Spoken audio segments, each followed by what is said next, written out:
예, 안녕하세요. 정책생활반장입니다. 현재 감염병 사태가 장기화되면서 어느 한 계층이 아니라 이제 전 국민이 어려워하고 있는 상황인데요. 때문에 정부에서는 긴급재난지원금을 전체 국민의 약 70%에게 지원을 하기로 했습니다. 지금 근데 이 선별 지원에 대해서 각계각층에서 말이 나오고 있습니다. 특히 이번에 정치권에서 전 국민에게 지원을 하자라는 이제 발표들이 나오고 있어서 긴급재난지원금 100% 지원이 현실화가 되고 있습니다. 사실 이 70%와 30%를 선별하는 어떤 선별 지원은 많은 문제가 있는데요.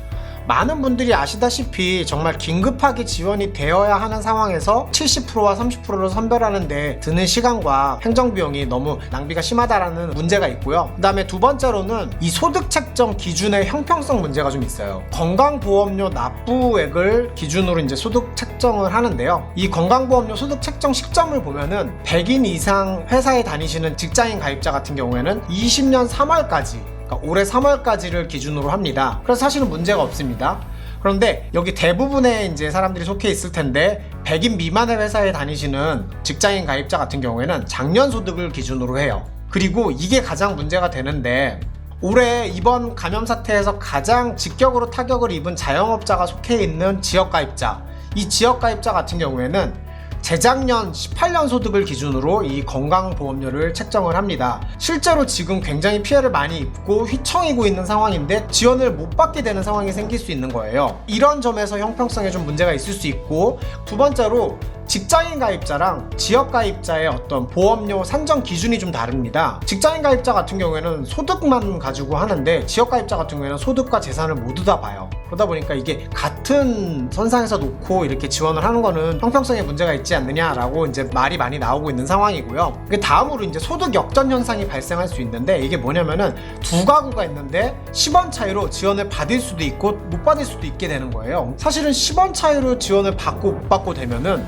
이게 소득이 역전되는 현상이 일어날 수 있는 거죠. 이렇게 선별하는데 시간도 많이 들고 형평성에도 문제가 있고, 그리고 또 어떤 소득 역전 현상 같은 불합리한 상황들이 일어날 수 있는 문제가 있다 보니까 아무래도 이제 이게 누구는 받고 누구는 못 받고 하는 상황도 분명히 있다 보니까 사회적인 갈등을 야기를 합니다. 많은 국민들이 자신이 받을 수 있을지 혹은 없을지 모르는 혼란스러운 상황이 많이 생기고 있어요. 그러다 보니까 이렇게 논란도 되고 갈등도 많이 생기고, 이러다 보니까 우리가 모두 힘을 합쳐서 으쌰해도 모자란 상황인데 이렇게 논란과 갈등을 유발하는 지원 정책이 과연 문제가 없을까 생각을 해보면 또 그건 또 아니지 않습니까? 그러다 보니까 많은 국민들이 이제 의견도 제시하고 아이디어도 내고 했는데요. 다행히 이제 이런 의견들이 전달이 되고 있는 것 같습니다. 예, 정치권에서 선별하지 말고 국민 모두에게 지원을 하자라고 이제 얘기가 지금 진행이 되고 있는데요. 민주당에서는 애초에 70% 지급을 하자고 했던 입장에서 이제 100% 모두에게 지급을 하자고 선회를 했고요. 그리고 이제 미래통합당 황교안 대표는 전 국민 1인당 50만 원씩 이제 일주일 안에 지급을 하자라고 발표를 했습니다. 정치권에서 지금 현재 상황에 대해서 훨씬 더 긴급하고 또 엄중한 사태라고 판단을 하고 있는 것 같고요. 다행이죠. 정부에서 발표한 긴급재난지원금이 이제 국회에서 통과가 되어야지 이제 지급이 될 수 있는 건데, 여당 야당 이렇게 주장이 큰 틀에서 합치가 되면은 정부에서도 충분히 모두에게 주는 쪽으로 바꿀 수 있지 않을까 생각을 하고 있고, 또 미래통합당에서 일주일 내에 지급을 할 수 있도록 노력하자라고 이제 발표한 것처럼 속도도 기존보다 좀 훨씬 더 빨라질 수 있지 않을까 좀 기대를 해보고 있는데요.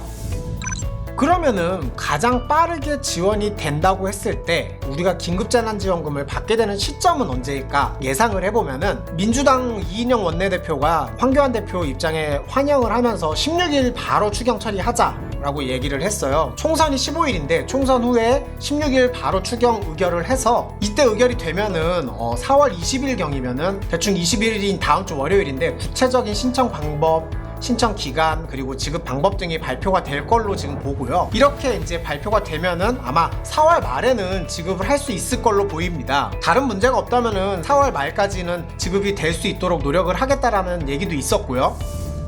아마 형태는 지금 현재 경기도에서 지급하고 있는 경기도 재난기본소득 지급 방법이랑 좀 유사한 형태가 될 것 같은데요. 지역화폐, 지역사랑 상품권으로 아마 지급이 될 것 같고, 경기도 같은 경우에는 신용카드도 지급이 된다고 하는데, 근데 이 부분도 굉장히 빠른 지원을 위해서, 그리고 또 편하게 사용할 수 있는 지점에서 굉장히 좋은 것 같습니다. 온라인 신청을 대부분 하고 있는데 또 온라인 신청이 힘드신 분들에게 주민센터 오부제 신청을 또 받고 있고요. 재난기본소득이나 긴급재난지원금 같은 경우는 밝혀진 바대로 대형마트, 백화점, 유흥업소에서는 사용이 불가능하고 지역 내 소상공인 경제 안정화, 특히 지역 경제 활성화라는 어떤 목표가 있기 때문에 3개월 기한 안에 사용을 해야 합니다. 그리고 경기도 같은 경우에 꼭 신청을 해야지 받을 수 있거든요. 아마 정부에서 지원하고자 하는 긴급재난지원금도 비슷한 형태로 꼭 신청을 해야지만 받을 수 있게끔 진행이 될 걸로 보입니다.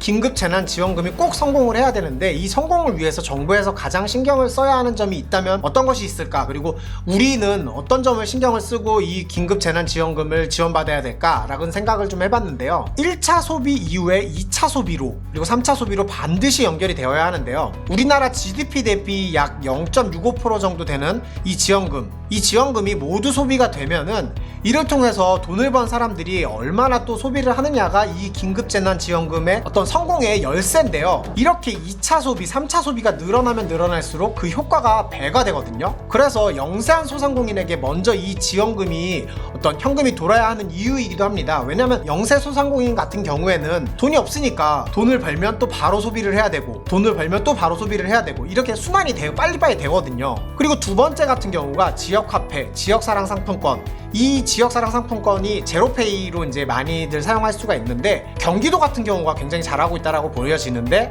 신용카드로도 사용을 할 수 있게끔 해놨어요. 그래서 소비자들이 최대한 사용을 쉽고 편안하게 사용할 수 있게끔 좀 정부에서 최대한 제로페이 가맹점을 늘리고 또 홍보도 잘 해야 한다고 보는데요. 연로하신 분들 같은 경우에는 어떤 제로페이 가맹점 신청하는 방법도 사실 모르시는 분들이 굉장히 많아요. 그리고 지역사랑 상품권 어떻게 사용하는지 잘 모르시는 분들도 굉장히 많고요. 그러니까 이런 것들을 최대한의 행정력을 동원을 해서 소비자들이 사용하는데 그리고 소상공인들이 어떤 신청하는데 문제가 없게끔 기반 환경을 만들어야 할 것이고요. 그 다음에 현금깡 같은 것들이 조금 있을 수 있을 거라고 생각을 하는데 이런 현금깡을 하는 사람들에게 경제사범으로 엄벌을 쳐야 한다고 생각합니다. 그리고 마지막으로 기부 그리고 긴급재난지원금 반납 신청을 하시는 분들이 있어요. 경기도 같은 경우에 나는 버틸 수 있다. 다른 더 어려운 분들을 위해서 써달라고 하면서 이제 기부하시거나 혹은 신청을 안 하시는 분들이 있는데요. 이런 분들을 위해서 이런 분들을 좀 존경할 수 있고 존중할 수 있는 사회적인 분위기를 좀 정부가 나서서